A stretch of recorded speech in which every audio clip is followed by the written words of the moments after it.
Hello, Bill's and Ed's excellent telethon viewers. My name is Darick Maasen, and I'm a friend of Ed's.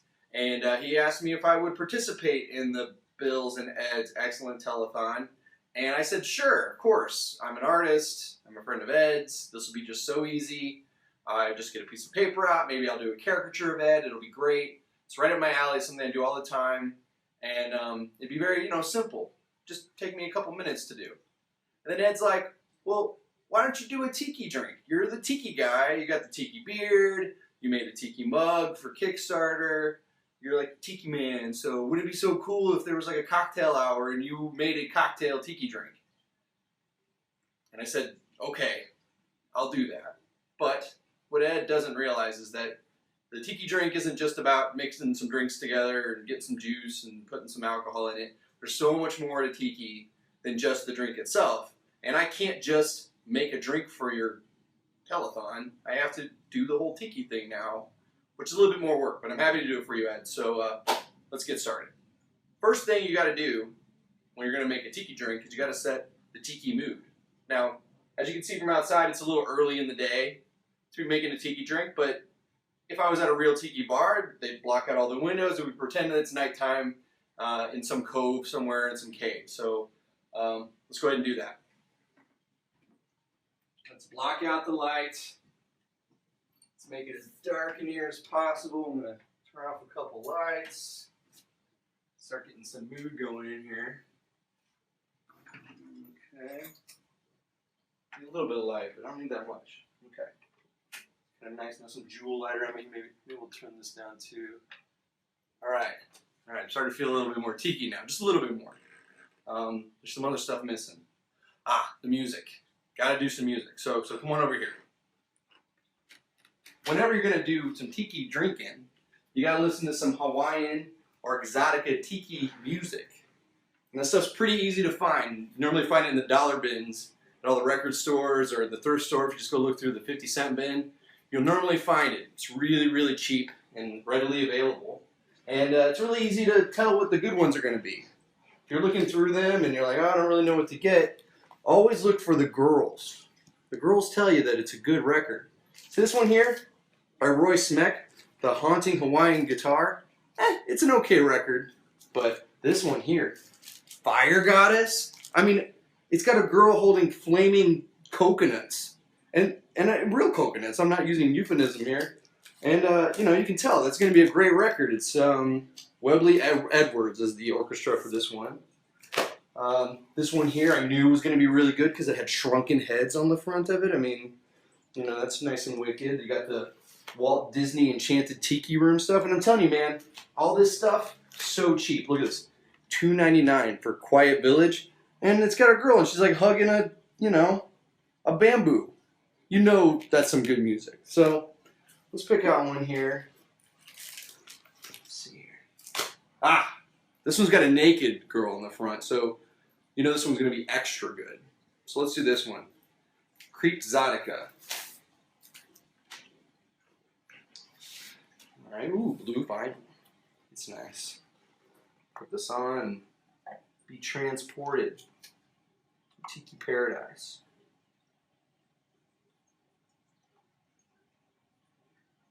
It's record slow.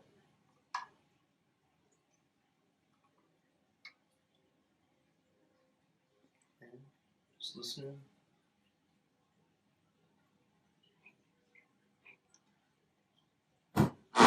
Shit. And I go. I had it wrong. There we go. Hang on, let me fix it. It's live TV, folks. Much better. Dust. Okay. Now the lights down. Got some tiki tunes going on in the background.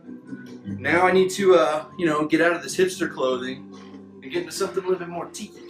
So I've arranged some of my favorite tiki shirts here. Tiki shirts are also easy to find. They're about $3 or $4 at the thrift store because nobody wants them. They're dated and kind of ugly. You know it's a good tiki shirt whenever it's got lots of flowers on it and you look really silly when you're wearing it. See, when you're drinking tiki drinks, you want to look as silly as possible and listen to silly music and act like it's night whenever it's daytime. So let's pick out a drink, or let's pick out a shirt here. I'm kind of feeling, this one's kind of nice. My wife has a matching dress. It's really nice, real classy. Normally this is actually my most favorite one because I like brown a lot. But I think today I'm going to go for this one here because it's a nice kind of, I'm trying to figure out what kind of fabric this is. Oh yes, 100% polyester. So feels good on your skin. Let's put this on. Feel a little bit more tiki now. Record players being silly.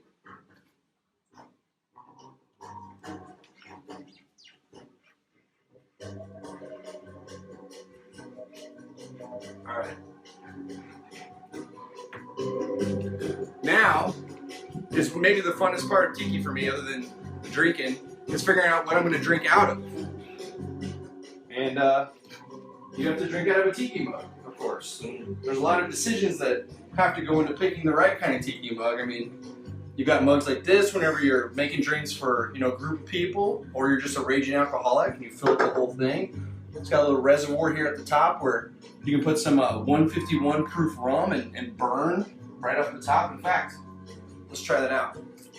So this is 151 proof rum. It's really good for burning. Put a little bit in the top there, as you can see. And hold on, give me one second.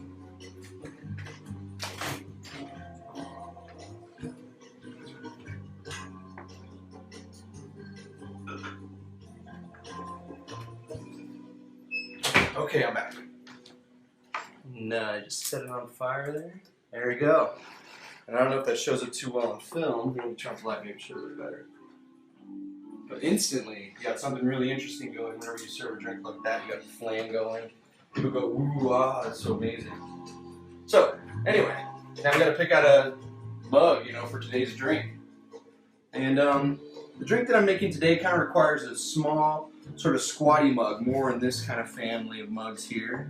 But before I go there, I thought I'd show you guys an interesting thing. This here is a polyurethane cast-for mug. It's plastic. It won't break like all the rest of these. These are either ceramic or stoneware.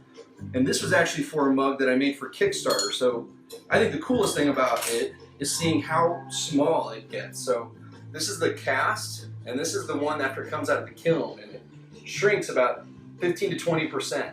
So if you're ever molding yourself a tiki mug, keep that in mind. It's going to shrink quite a bit. Some other kind of interesting mugs in here. This is a double barrel mug is what they call it. My wife got this for me for my birthday. You put a drink down in here and you put a drink up in the top, and kind of double drink out of that thing. Comes with a nice little paddle that doesn't stay in his hands. My music's messing up again. I have to fix this.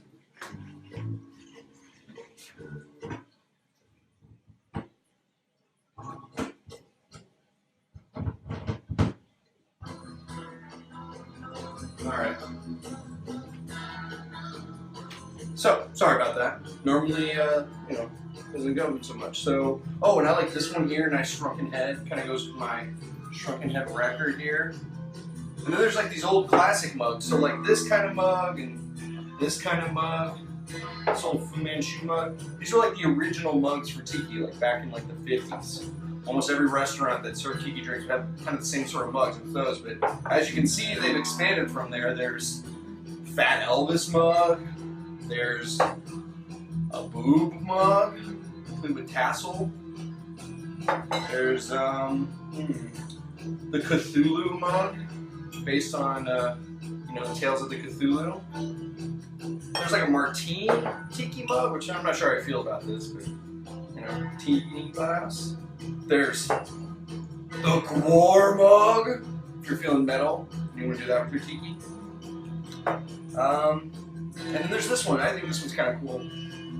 It's just like a zombie kind of guy, but it's actually like ergonomic. It's made to hold in your hand. So when you put your hand around this, you hold on to like this fat part of the back of his head, and your thumb actually kind of hooks into his lip there. So it's kind of made for those long drinking nights when you don't want to drop your drink. Oh, and there's one more. It's kind of interesting. There's a bar here in Chicago called 3 Dots and a Dash, and they made a tiki mug of the bartender's face. Not really a great mug, but kind of an interesting thing. So, anyway, I'm sure it's all very interesting to you. Let's go ahead and pick the, like this one, little pufferfish guy. I haven't had a drink out of this one yet, so Ed, this will be your inaugural. The drink out of this will be the Ed Telethon inaugural drink. So let's go with that. So moving over here now to my impromptu tiki bar. I live in a little apartment in Chicago, so rather than my big expansive tiki bar, this is kind of what I have to make do with. And we're gonna make a drink. This drink is called the Tropical Itch, and it's from the like 1957. And no, I don't know this on my own. I actually use a lot of these tiki mug recipe books, and they give you a lot of background and history about all the different drinks, and it's really interesting. There's a pretty thick history to tiki and kind of where it came from and why the mixing happened, and the whole idea of mixing rums together was kind of a thing that was brought to tiki. So anyway, I use these, you know, to get my recipes from, but this drink here is from the 1957. It's made by this guy named Harry Yee. He's the guy that actually invented the whole thing of putting little paper umbrellas in the drinks. At the time, he just thought it was kind of a clever, fun idea, and it actually kind of everybody ended up calling the tiki drinks umbrella drinks after that, so it sort of defined the category. So anyway, let's make it. To make this drink, you want to use that 151 rum that's still burning, by the way. I don't know if you can see it on the film, but it's still burning hot over there. So this isn't stuff you really want to drink too much of, but for this drink, you're going to drink a little bit too much of it. You want to put 1.5 ounces of 151 rum. No specific brand, just any 151 rum you can find. That goes in there. And then you want, and I'm totally reading off of a thing here. You want 1 ounce of a dark rum. And again, that's literally like any dark rum, just a little darker than that, if you can tell. But just not a light rum. About 1 ounce of that. My jigger here is only for 3/4 of an ounce, so I gotta kind of cheat it. And then this one's kind of interesting because normally you wouldn't put whiskey in a tiki drink, but I like whiskey. So this actually calls for 1 ounce of bourbon. And nothing beats the granddad when it comes to bourbon. So you got 3/4, and then like a little bit more. No, that's more than a swing left. It's important to test things as you're mixing together, make sure they didn't go bad or anything. Then you want to add 1/2 ounce of curacao, which is a syrup. Orange curacao in this instance. Normally it's sometimes blue curacao. There we go, just a little bit of that, adds a little sweetness. 1 cup of passion fruit puree. And then just a couple dashes of bitters. And get a little bit of, actually like a little bit more than a couple dashes. I like my drinks kind of bitter. And then, normally you would add some crushed ice. I'm just going to add some regular ice. And then you think that you have a drink and it's ready to go, but that's not the case. It's actually a little bit more fun to go. Because you got to mix it. And you're not shaking this one, you're swizzling it. So, I have some swizzles to pick from.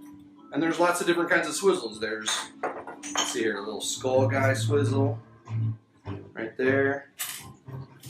Here is a seahorse swizzle. And there's a mermaid swizzle. There's all sorts of swizzles to pick from. You get to pick one for it. So I'm going to go with my personal swizzle. This is the Rivermaid swizzle, made to go with my Rivermaid mug. talked about earlier. So back over to the drink. Mix it up nice and cold. Great, okay. Almost done now. Sometimes if I had some fruit or something, I would chop it up and use it as a garnish. Today though, because this is one of Harry Yee's drinks, we're going to use a little paper umbrella. Seems very appropriate for Harry Yee. I'm sure he's smiling right now.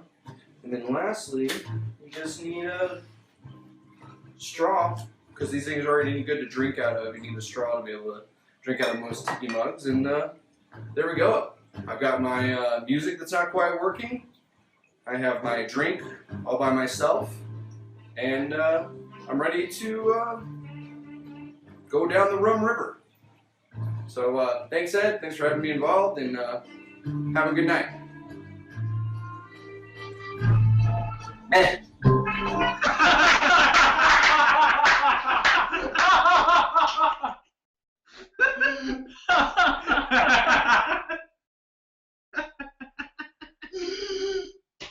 Oh, if I had a drink, I would have spit that up.